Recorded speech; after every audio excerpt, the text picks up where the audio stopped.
Welcome to Shatter. Support the channel by liking, commenting, and subscribing. I promise even more interesting stories. She laughed at me in front of everyone. Not behind closed doors. Not during a fight. No. Right there, at the company Christmas party. Surrounded by colleagues, clients, friends. And she made me the punchline. I swear, she said, drink in hand, voice sweet with poison, being married to Ryan is like sharing an apartment with a ghost. Quiet, reliable, but zero excitement. Laughter. From the whole table. Even from my boss. I didn't move. Didn't blink. Just sipped my drink. Let the ice burn against my teeth while every nerve in my body turned to stone. She kept going. He's the kind of guy who sends calendar invites when he wants to talk about feelings. Another round of laughter. A wink. Another sip of wine. That was the moment. Not when she embarrassed me. Not when they laughed. The moment I realized I didn't feel anything. Nothing. No anger. No heartbreak. No need to defend myself. Just this calm. Icy. Focused. She thought she was in control. She thought this was funny. But she just started something she wouldn't be able to stop. On the ride home, she hummed to herself like she hadn't publicly set fire to our marriage. I drove in silence, hands at 10 and 2, eyes locked on the dark highway like it was a countdown. When we pulled into the driveway, I didn't move. She looked over, mildly annoyed. What now? You're upset because I made a joke. I turned to her, finally, and said it with a voice that didn't belong to the man she used to know. It wasn't a joke. It was a warning. That shut her up. I walked inside, straight to the bedroom, took off my watch, rolled up my sleeves, and opened my laptop. She walked past me 5 minutes later, phone in hand, probably texting the same friends who laughed along with her. She didn't notice what I was doing. She never really did. But I wasn't Googling how to fix a marriage. I was collecting names, dates, access points. Because this wouldn't be a fight. This would be an extraction. She made the mistake of thinking I was soft because I didn't yell. Because I didn't throw plates or raise my voice. But quiet men aren't harmless. We're just calculating. And she had no idea how far I'd already gone. By the time she fell asleep, I had already logged into her email. Not her main one. The hidden account she thought I didn't know about. The one tied to her online shopping and wellness retreats. I'd seen the password once. She used it for everything. Her ex's name and their old anniversary. Classy. The inbox was a mess. Coupons, booking confirmations, late-night orders she never mentioned. But buried under the noise? Something else. Receipts. One-way hotel stays. Uber drop-offs at locations she never talked about. And a name. See. No full name. Just a single letter and a pattern. Late-night emails. Midday lunch reservations. A photo from a rooftop bar I'd never been invited to. She'd been building her own little life while I was sitting across from her each night, eating dinner in silence, thinking maybe we were just in a rough patch. No. She wasn't distant. She was gone. And now I knew exactly where. I didn't print anything. Didn't screenshot. Didn't send anything to myself. I just read. Absorbed. Filed it all away in the vault behind my eyes. Because this wasn't a moment for reaction. This was preparation. She gave me the blueprint. I was just studying the layout. At 2:43 a.m., I closed the laptop. She rolled over in her sleep, sighing like she hadn't just detonated the last bit of respect I had for her. And I stood there, watching her sleep. Not out of affection. Out of calculation. I knew what came next. The digital trail was the start. But now I needed the human element. I needed to see them. Together. In the wild. Acting like I didn't exist. I wanted footage. Faces. Timestamps. Not because I needed to catch her. I already had. But because when the time came to end it, it needed to be public. Precise. Irrefutable. She killed our marriage behind my back. I was going to bury it in front of an audience. The next morning, she made pancakes. Like nothing happened. Syrup, fresh coffee, little smile. The performance was back on. I took a bite. Nodded. Thanks. She smiled like she still owned the room. She didn't realize I'd already changed the locks. Just not on the door. On myself. I didn't hire a private investigator. Didn't need one. People think revenge takes money, effort, some grand plan pulled from a movie script. But in reality, it just takes patience. And a smartphone. She said she had a work dinner that Thursday. Late, as always. New dress. Red lips. Perfume she hadn't worn in months. I helped zip her up. She smiled, called me babe, and disappeared out the door with that confident sway she always thought was subtle. It wasn't. I gave her a 15-minute head start, then followed. I didn't tail her in some dramatic, film noir style. No trench coat. No black SUV. I used a Bluetooth tracker I slipped into her car weeks ago, hidden inside the lining of the trunk. Her location blinked onto my screen. Downtown. Not the office. Not a restaurant either. A hotel. Of course it was. I parked a block away. Walked. Hoodie up. Hands in pockets. Didn't go inside. I didn't need to catch them in the act. I just needed the visuals. She came out an hour and 20 minutes later. Laughing. Hair a little messier than before. And he was with her. Tall. Tan. That try-hard casual look. Expensive jeans. Shirt too tight. Fake confidence. They stood under the awning, waiting for valet. She kissed his cheek. He grabbed her waist. Snap. Snap. 2 photos. 1 video. That's all I needed. I was back home before her. Kitchen light on. Sports channel humming low in the background. She walked in like nothing happened. Told me dinner had been boring. Long exhausting. I nodded. Kissed her cheek. She smiled. Said, "You're sweet." I said, "I know." And she went upstairs, still thinking she had the upper hand. What she didn't know, I already had the invitations printed. Because the next time we'd be in a room full of people, it would be my show. And she was going to be center stage. They say revenge is best served cold. They're wrong. Revenge isn't a dish. It's a performance. And the lighting's already perfect. He worked in our company's IT department. Of course he did. Clean button-ups, always eager to help, always cracking harmless little jokes. The kind of guy nobody takes seriously until your wife starts staying late for project meetings and deleting her browser history. His name was Cole. Married. 2 kids. We did beers once. He complimented my watch. I paid for his tab. That was before I found the burner email account they used. Before I saw the hotel receipt with both their names on it. Before I heard her laugh into his voicemails like I never existed. He was careful, I'll give him that. Fake contact names. Messaging apps with timers. All the classics. But she wasn't. She forgot that the shared tablet synced to her backup calendar. Rookie mistake. That's how I found the invite. A private dinner. One of those pretentious pop-up events in a glass-walled rooftop venue downtown. The guest list? 40 people. Company partners. Department heads. Executives. And, surprise, she RSVP'd for both of us. Like we were still a team. Perfect. I spent the next week setting the stage. Called in a few favors. Booked a photographer. Upgraded the AV package. Nobody asked why. Nobody questioned me. They assumed I was being the same solid guy I always was. Dependable. Professional. Invisible. Good. Let them keep thinking that. Because when the lights dimmed and the slideshow started, that's when the cracks would show. Night of the event. She wore black. Backless. The same dress she once said made her feel dangerous. She curled her hair. Wore that lipstick I bought her 3 anniversaries ago. You look amazing, I told her. She smiled. Touched my arm. Let's not fight tonight, okay? I nodded. No fights. Promise. We arrived early. I shook hands. Smiled. Watched Cole from across the room pretending not to see us. He didn't know he was the second star of the show.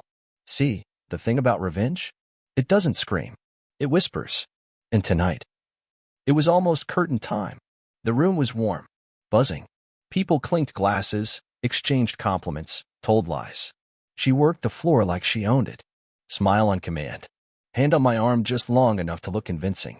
Every time someone praised her, I nodded along.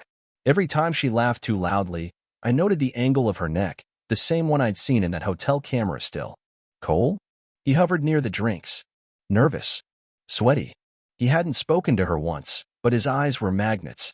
Amateurs. Dinner was served. Lights dimmed. A host gave the usual corporate monologue, full of phrases like vision-driven leadership and shared wins. Then came my turn. I was introduced as the quiet backbone of the company. Funny. They had no idea how literal that phrase would become. I stepped up to the mic, cleared my throat, smiled. Before dessert, I wanted to share a few highlights from the year. Some memories. Some behind-the-scenes moments. The stuff people don't usually see. Laughter. A few claps. I clicked the remote. Slide 1. Company retreat. Laughter. Drinks. Beach. Slide 2. Charity gala.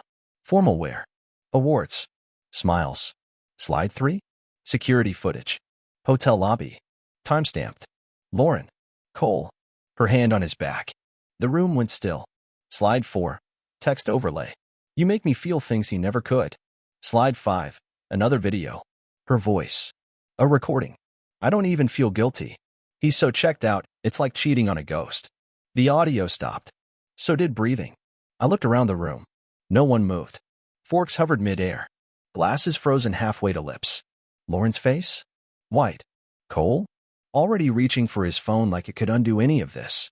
I stepped back from the mic. Sorry, I said calmly. Wrong slideshow. Someone let out a nervous laugh. It died instantly. I nodded at the host. Enjoy your dessert. And I walked off stage. No yelling. No accusations.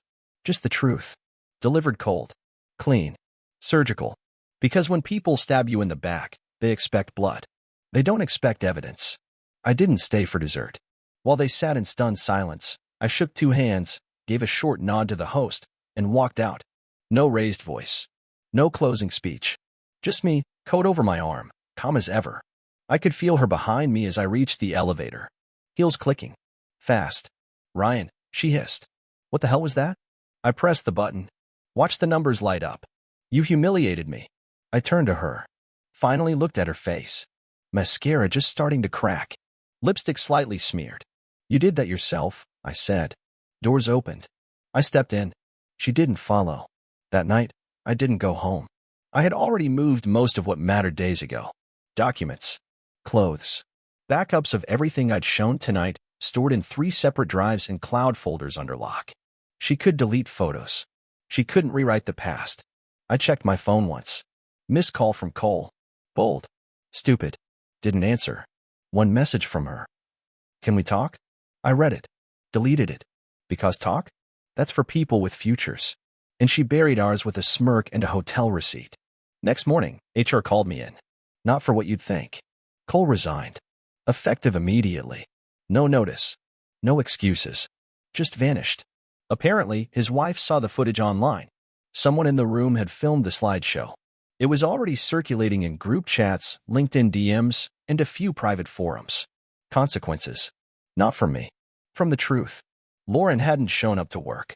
Word was, she called in sick. Ironic. She looked perfectly healthy the night she called me invisible. I went for a run.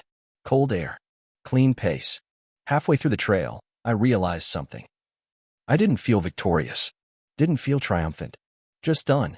It wasn't about revenge. Not really. It was about release. Letting go of the mask I wore to keep her image clean. She played house while building exits. I just held the door. And tonight, I watched it shut behind her. She burned our life. I lit the match that showed everyone the ashes. 3 days. That's how long it took for the panic to set in. At first, she went quiet, the kind of silence that looked strategic. Like she was waiting for me to blink first. Waiting for me to reach out and say, let's talk. She didn't understand yet. The man who used to chase her for scraps of attention? He didn't exist anymore. Day 4, she broke the silence. A long text. Emotional. Dramatic. Laced with phrases like, you blindsided me, and we could have fixed this. I read it once. Then again. Then deleted it. She wasn't grieving the marriage.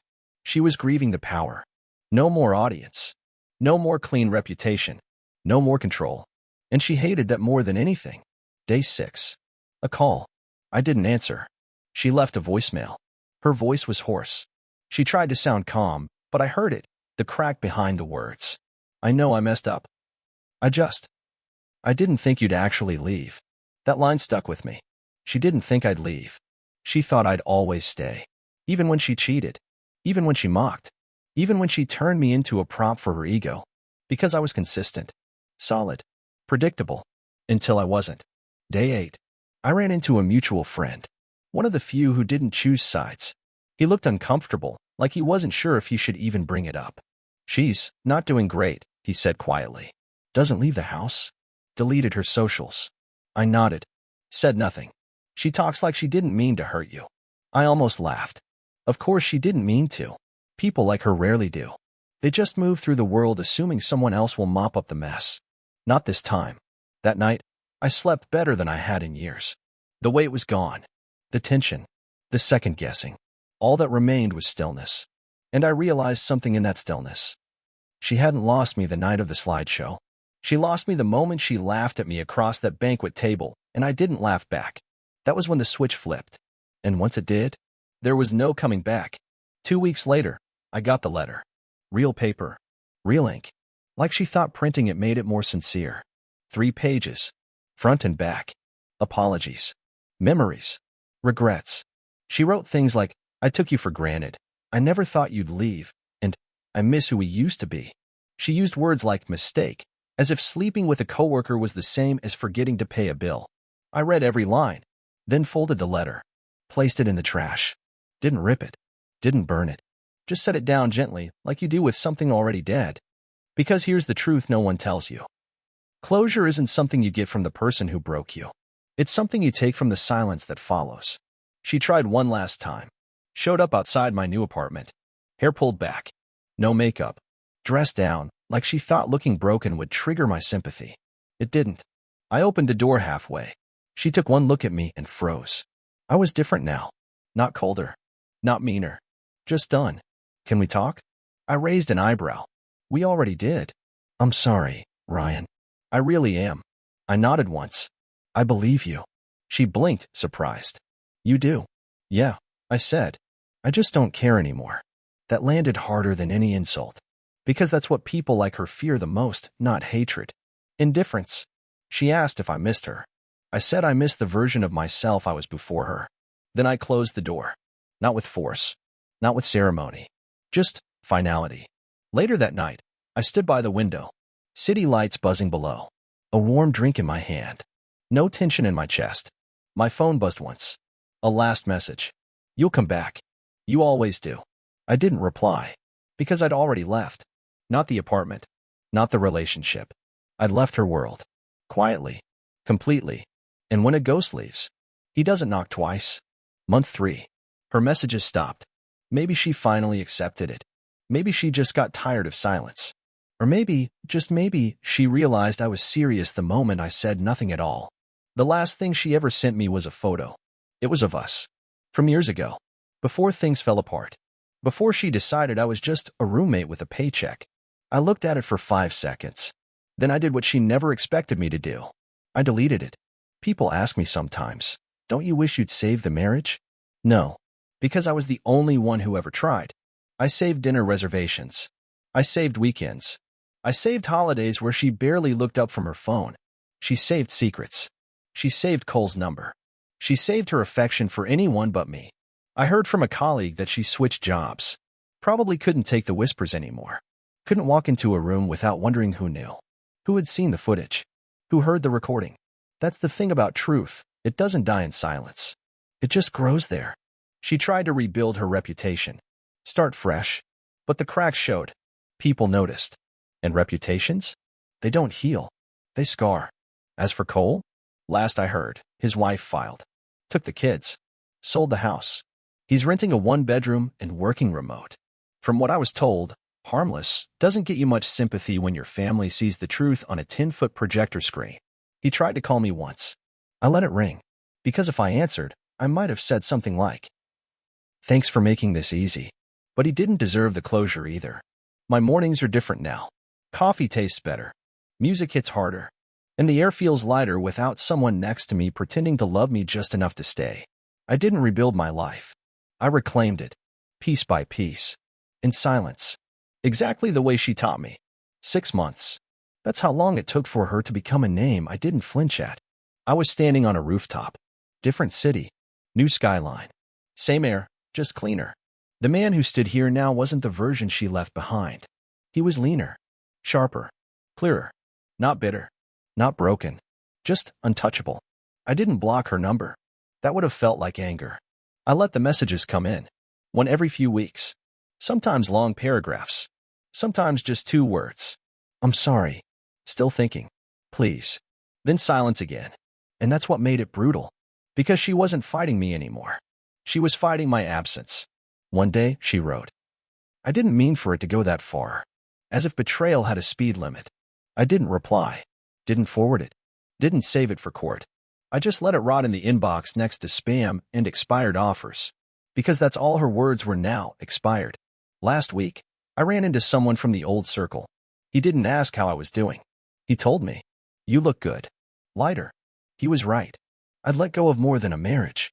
I let go of the need to explain myself, to fix things I didn't break, to stay quiet just to keep peace with someone who only loved me when I was convenient. She told me once, "You're not the type of man who leaves." She was right. I'm not the type of man who leaves. I'm the type who watches, waits, plans, then disappears so completely that you question if I was ever really there. That night, I stood in front of the mirror, not to admire, not to analyze, just to acknowledge. The man in the reflection? He made it, without shouting, without begging, without revenge posts or pity stories. Just strategy, silence, precision. And her? She can keep the stories, the regrets, the apology drafts. She had a husband. Now she has a cautionary tale. I turned out the light, left my phone on silent, and for the first time in a long time, I slept like a man who owed no one anything, not even a goodbye. Real men don't explode. They exit. Subscribe for more power stories.